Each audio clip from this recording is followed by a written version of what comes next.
በሆሳዕና ከተማ ውስጥ የመንገድ መስመር የትራፊክ ልማት ፕሮጀክት እየተሰራ መሆኑን መረጃዎች ያመለከቱ። ከዚህ በታች ዋና መረጃዎችን እናውቃለን።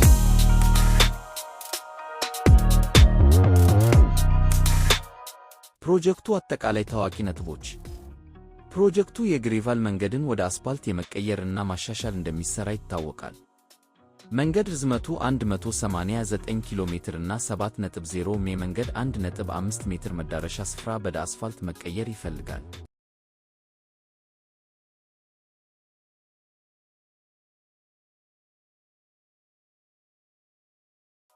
በሆሳዕና ውስጥ አስፓልት መንገድ ልማት እየሰራ መሆኑ እየተገለጸ ነው።